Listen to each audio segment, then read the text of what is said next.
같이 부탁드립니다. 자, 지금 열왕기는 역사이기도 하지만 하나님이 계시를, 예언을, 그리고 묵시를 주고 있는 것입니다. 왜냐하면 사인을 주시는 거거든요. 그리고 그 사인으로 말미암아 준비하게 만드는 것인데, 근데 깨닫지 못한다면 어떤 일이 일어나는지를 우리가 또한 알아야 되겠습니다. 자, 여로보암, 이제는 기억하시죠? 북쪽의 여로보암입니다.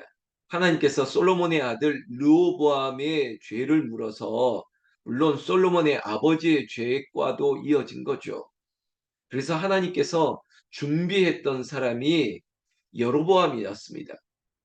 왜냐하면 르호보암을 반대했던 북쪽의 열지파의 왕으로 여로보암을 세웠기 때문입니다. 그런데 문제는 우리가 이 앞선 성경 말씀에서 르호보암도 하나님 앞에 죄를 지었지만 지금 하나님이 그래도 르호보암에 반해서 그래 모세와 같은 사람일 것이다 라고 해서 여로보암을 세웠는데 여로보암도 하나님 앞에 죄를 짓고 있었다는 것입니다. 그래서 우리는 이 사실 앞에 나 목사도 죄를 지을 수 있습니다. 그리고 늘 은혜 가운데 성령 충만이라는 것을 유지할 수 있는 것은 내 힘으로 되는 것이 아니라 하나님께서 힘을 주시고 성령께서 도우시고 날마다 기도와 말씀으로 서 있지 않으면 우리 안에 어느새 죄과가 들어오고 흠이 생기고 그리고 스스로 내 안에 있는 마치 정욕과 성령이 이 싸우는 것처럼 어느 순간에 정욕이 드러나고 자기의 욕심대로 할 수 있는 여지가 너무 강하다는 거죠. 그래서 여로보암은 한 문장으로 이런 성경 구절이 있었죠. 자기 마음대로, 그러니까 내 생각에 내 뜻에 옳은 대로 자기 마음대로 행하기 시작했습니다. 그것이 무엇이었냐? 여러분 자격 없는 제사장을 세우고 아무 곳에나 산당을 세웠습니다. 그리고 여기가 성전이다라고 얘기하면서 예루살렘 성전을 대체할 수 있는 곳이 내가 만든 산당이니까 대표적으로 베델 같은 여기서 제사 지내면 되지 굳이 남쪽에 있는 예루살렘 거기까지 갈 필요 없어. 어떻게 보면 그게 합리적인 생각이고 그리고 백성들을 위한 서비스라고 볼 수 있지만 그게 아니었습니다. 속을 좀 들여다보니까 이러다가 북쪽에 있는 내 백성들이 남쪽에 있는 르호보암에게로 마음을 돌이키면 어떡하겠지? 뭐 이런 인간적인 두려움과 염려와 근심, 걱정. 어떻게 보면 이거 질투일 수도 있죠. 그래서 무리하게 인간적인 생각으로 가짜 성전, 가짜 목사를 세운 겁니다. 그리고 거기서 없는 절기, 없는 예배 이런 걸 만들어내는 거죠. 우리가 이번 주 수요일 날에 여러분들이 이미 받은 주보에 보면 형식주의에 빠진 예배, 그러니까 신령과 진정으로 드리는 예배가 아니라 오죽하겠습니까? 온전한 성전, 교회도 아니고 그리고 온전한 제사장, 목사도 아니고 그냥 일반 사람들을 마구잡이로 그 제사장으로 세워놨으니 그게 온전한 제사, 온전한 예배를 드릴 수 있었겠냐 이 말입니다. 앞으로 역대기라고 하는 성경도 보시겠지만 이스라엘의 왕들의 그들을 평가하는 척도는 딱 두 가지입니다. 하나는 다윗의 길을 따랐느냐, 그리고 두 번째는 여호와의 말씀, 명령을 준행했느냐 이거 아니겠습니까? 그런 의미에서 여로보암은 그의 선조했던 다윗의 길도 따른 것도 아니었고, 그리고 하나님의 명령, 그가 하나님 앞에 정직하지 아니하고, 그리고 그의 죄를 회개하지 아니하고, 심지어 제가 열왕기가 예언서라고 할 수 있는 것은 그 선지자를 통해서 아이야 선지자를 통해서 그 여로보암의 죄가를 지적했고 그리고 심지어 베델이라고 하는 성전이 재가 되어서 무너지는 것까지 보여줬으면 철저히 회개해야 되는데 회개는커녕 인간적인 방법으로 선지자를 회유하고 돈으로 어떻게 가려보려고 하고 이런 방법을 계속 사용했다는 것입니다. 그러니까 오늘 13장 33절에 여로보암이 이 일 후에도 그 말이 뭐냐면 베델 성전이 무너진 것. 여러분, 성전도 무너질 수 있습니다. 왜? 성전의 촛대가 옮겨지고 그 성전에 하나님의 영광이 없으면 말 그대로 그냥 집일 뿐이에요. 건물일 뿐이에요. 그러면 무너지는 거죠. 하나님께서는 하나님의 사람 여호와의 사자를 통해서 선지자를 통해서 말씀하셨고, 그리고 베델 성전 자체가 무너져 재가 되는 것을 보였습니다. 그러면 지도자의 여로보암이 깨달아야 되지 않습니까? 깨달지 않았다는 것입니다. 오늘 33절 계속 보시면 여로보암이 이 일 후에도, 이런 베델이 무너지는 이런 일을 보고도 그의 악한 길에서 떠나 돌이키지 아니했다는 것이죠. 마음을 돌이켜야죠. 이런 일들이 있었으면 회개해야 됨에도 불구하고 그렇지 않았습니다.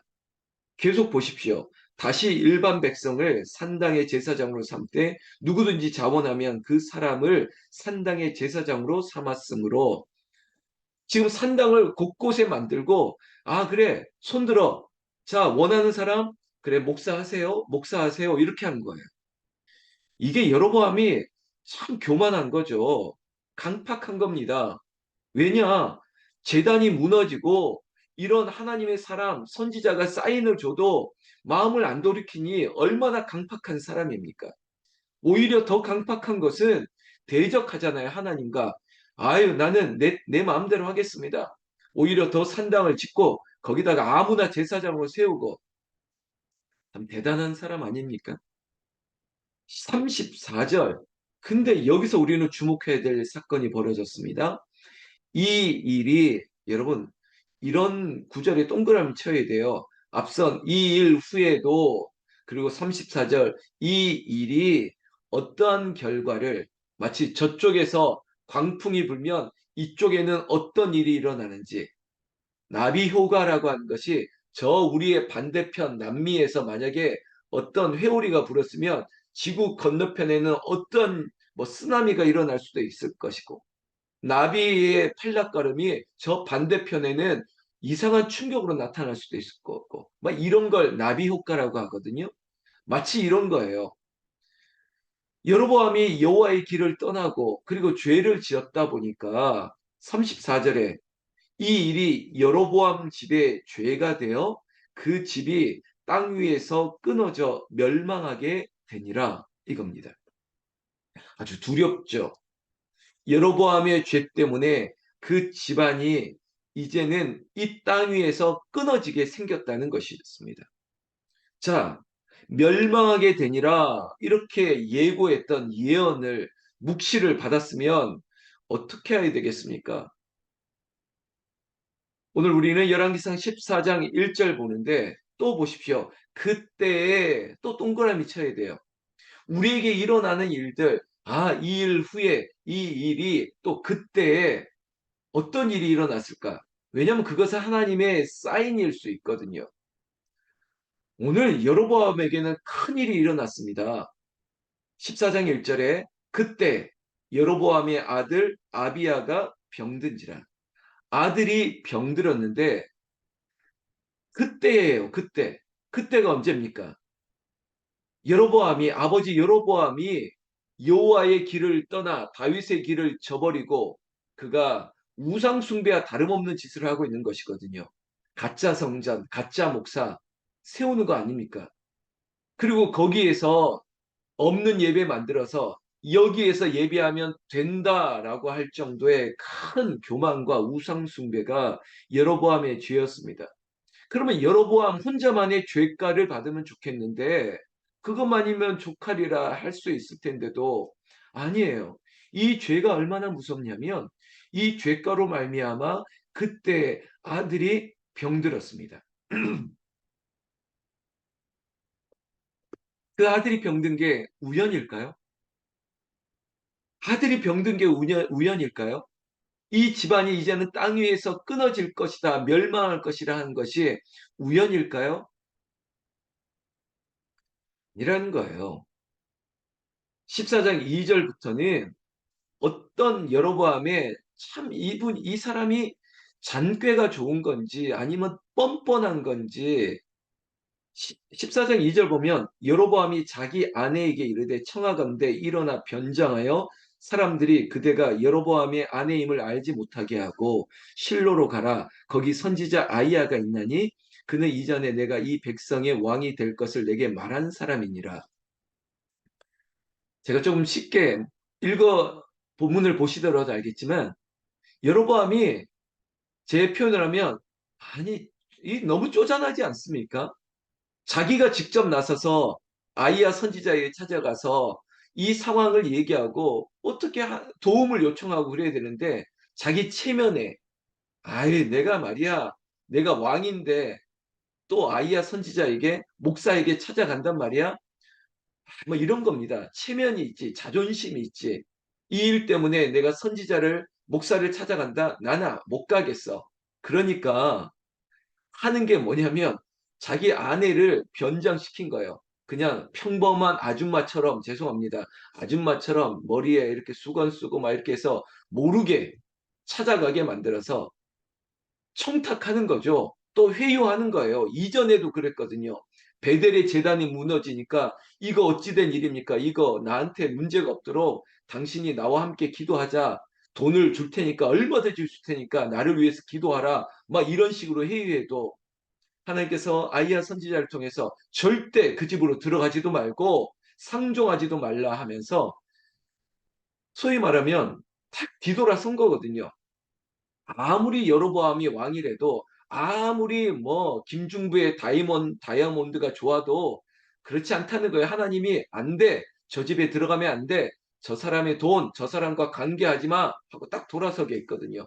그런 걸 아니까 지금 여로보암이 아이야 선지자를 찾아가려니까 자존심, 막 부끄럽고 막 인간적인 거.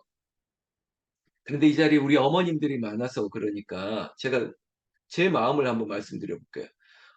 여러분, 우리의 자식이 병들어 죽게 되는데 무슨 자존심입니까? 무슨 자존심? 인정하시잖아요. 우리 애가 아픈데 자존심 챙기겠습니까? 당장 달려가야죠. 우리 아이들 살릴 수 있다면, 우리 딸 살릴 수 있다면, 우리 손주 살릴 수 있다면, 아유, 그때 뭐 목사님과 무슨 문제가 있든, 무슨 문제가 있든, 그게 대수입니까? 한 사람이라도 더 기도하고 매달려야 되는데, 여러분은 그렇지 않다는 거죠. 자기 아내 시켜가지고 당신도 얼굴이 노출될 수 있으니까 변장해서 가서 한번 알아보라고. 이게 지금 여로보암의 모습이에요. 여러분 하나님 앞에 정직하지 못하면요. 하나님 앞에 떳떳하지 못하면 우리는 설 수 없습니다. 오늘 제가 소나무 향기에도 그런 말 썼거든요. 하나님 앞에서 우리가 하나님 앞에서 정직해야 된다고. 여로보암은 끝까지 정직하지 않아요. 여러분 성경 말씀을 좀 훅 넘기시면 14장 6절에 보면 여호와께서 여로보암의 죄로 말미암아 이스라엘을 버리시리니 이는 그도 범죄하고 이스라엘로 범죄하게 하였음이니라 하니라. 아멘. 여러분 우리는 때로는 하나님께서 아니 하나님 왜 당신이 세워놓고 저 사람이 범죄했다고 이렇게 탁 치십니까? 하나님 참 정이 없으세요 라고 말할 수도 있겠죠. 아니에요. 지금 16절을 보면 우리가 깨달아야 되는 게 이겁니다. 여로보암의 죄, 한 사람의 죄로 말미암아 이스라엘을 버림받게 하고 이스라엘도 범죄하게 했다는 거예요. 아까 말했던 여로보암 한 사람, 그 아버지의 죄 때문에 그 집안이 그 아들에게 죄가가 흘러가는 것도 가슴 아픈데 이거는 더 큰 거예요. 여로보암 왕이기 때문에 이 사람의 죄 때문에 이스라엘 전체가 버림받고 이스라엘 전체가 죄를 지을 수 있게 되었다는 것이에요. 얼마나 지도자의 역할이 그리고 집안의 믿음의 가장의 역할이 중요한지 깨달아야죠. 귤박스 이제는 선선해지고 그러면 이제 귤이 이제 많아질 텐데 귤박스에 곰팡이 하나 썰면 그거 가만히 두시겠습니까? 우리 어머님들 가만히 두실까요? 안 그럴까요? 속가낼걸요? 그 가만히 두면 옆에 번질 거니까. 똑같아요. 이 한 사람의 죄로 말미암아 번지고 모두가 다 멸망당할 수 있기 때문에 한 사람을 우리가 그 광야에서도 한 사람이 피부병이나 문둥병에 걸리면 이 공동체에서 격리시키는 게 정이 없다 이게 아니라 여기를 일단 살리고 이 사람도 살리고 격리시켜서 살리고 여기서도 살려야 되기 때문인 거죠. 지금 사는 방법은 여로보암이 죄를 회개하고 그리고 아들을 위해서 기도하고 또 이스라엘을 위해서 기도하고 회개가 지금 우선이 돼야 될 상황인데 여로보암 정신 못 차리고 있었죠. 몇 번이나 보여줘도 17절 여로보암의 아내가 일어나 디르사로 돌아와서 집 문지방에 이를 때 그 아이가 죽은지라. 여러분 당장 달려가서 하나님께 기도하고 선지자 목사를 찾고 같이 기도해야 될 여로보암은 아내를 대신 보냈다가 결국은 아무 소득도 없이 돌아왔던 그 아내가 돌아오자마자 문지방을 넘어설 때 그 아이가 죽었다는 겁니다. 18절 온 이스라엘 그를 장사하고 그를 위하여 슬퍼하니 여호와께서 그의 종 선지자 아이야를 통하여 하신 말씀과 같이 되었더라. 이래서 예언 묵시라는 겁니다. 여호와께로 회개하지 아니하고 여전히 죄 가운데 있는 이 여로보암 그리고 그 여로보암의 죄거로 인한 그의 아들 그리고 이스라엘 전체가 범죄하게 되었다는 것입니다. 결국은 20절에 보면 여로보암이 왕이 된 지 22년이라 그가 그의 조상들과 함께 잠에 그의 아들 나답이 대신하여 왕이 되니라. 사랑하는 새걸 깨우는 성도 여러분, 여러분 우리도 언젠가는 죽습니다. 하늘나라에 가느냐 아니면 그렇지 못하냐 이거 두 가지입니다. 예수 그리스도를 믿어 구원의 일은 우리는 영원한 하늘나라 천국 백성이 소유가 된 것입니다. 이 은혜를 놓치지 말아야죠. 그거는 하나님 앞에서 거룩함을 정직하게 살아가는 겁니다. 기도하며 말씀 보며. 여로보암 결국은 죽고 그의 또 다른 아들 나답이 왕이 되었습니다. 그렇지만 북이스라엘의 역사를 보면 죄의 역사입니다. 평탄하지 않아요. 순탄하지 않아요. 왜 그럴까요? 처음 시작했던 북이스라엘의 여로보암의 죄가가 흘러가는 거예요. 반면에 남쪽 유다는 다윗의 은혜가 설령 중간에 이가 빠지듯이 부족한 왕이 있을지라도 그러나 왕권을 하나님께서 평안하게 이어가게 해요. 그러나 북이스라엘은 쿠데타도 일어나고 너무 살육이 일어나고 막 이런 일들이 비일비재하게 됩니다. 왜 그랬을까요? 죄의 대물림이에요. 사랑하는 성도 여러분, 또 새벽 기도 하시는 우리 사랑하는 권사님, 집사님들에게 아이, 목사님 새벽부터 좀 좋은 얘기 좀 하세요. 이러면 좋은 얘기입니다, 이게. 그리고 우리는 그 말씀을 하나하나 짚어갈 때 오늘 우리에게 하신 말씀, 죄로 말미암아 어떤 일이 일어날까? 그 죄를 씻을 수 있는 것은 예수의 피밖에 없네. 예수의 피밖에 없습니다. 그 보혈을 의지하면서 회개하고 그 보혈의 능력을 의지하고 하나님 살려주세요. 하나님 고쳐주세요. 하나님 이 여리고를 무너뜨리게 하시고 하나님 이 홍해를 갈라지게 하시고 아버지 저 적군을 내 힘으로는 물리칠 수 없는데 하나님 예수 그리스도의 힘으로 보혈의 능력으로 성령 충만한 힘으로 하나님 이겨낼 수 있게 하여 주시옵소서. 내가 매달려야죠. 내가 매달려야지. 어디 아내를 시킵니까? 나는 기도하지 않으면서 기도하시라고 어떻게 얘기합니까? 여러분 저를 위해서 기도해 주세요. 제가 이 성전 우리 교회의 문제를 놓고 이 새벽에도 뭐 흥분하는 것인지 모르겠지만 제가 밤마다 제가 부르는 찬송의 절반 이상이 보혈의 능력이에요. 이 성전에 제 목소리가 크게 채워지고 울리면서 하나님 교회를 살려주세요. 기도하고 있습니다.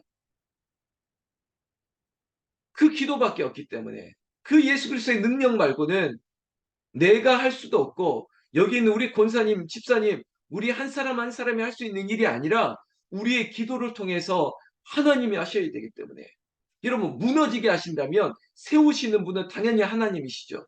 그래서 예수님도 이 성전을 헐라 내가 3일 만에 세우리라 했던 것처럼 세우는 것, 무너지게 하는 것, 무너지게 하는 것, 세우게 하는 것, 그 만물이 다 하나님에게 있는 것이기 때문에 그 권위, 능력이 하나님께 있습니다. 기도해야 하죠.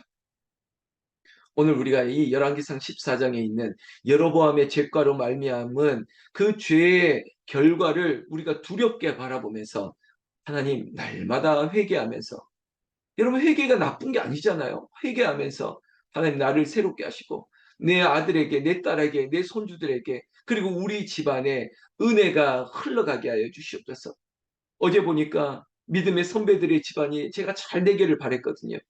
그래, 믿음으로 지켰던 집안이 결국은 그 믿음의 후손들에게 아들이, 손주들이, 증손주들이 그렇게 믿음의 가문을 잘 세워가야죠. 그러려면 하나입니다. 다윗의 길을 가고 여호와의 말씀과 명령을 따라 사는 거죠. 하나님 앞에서 호람되어 그분 앞에서 정직하게 거룩하게 살아가는 것입니다.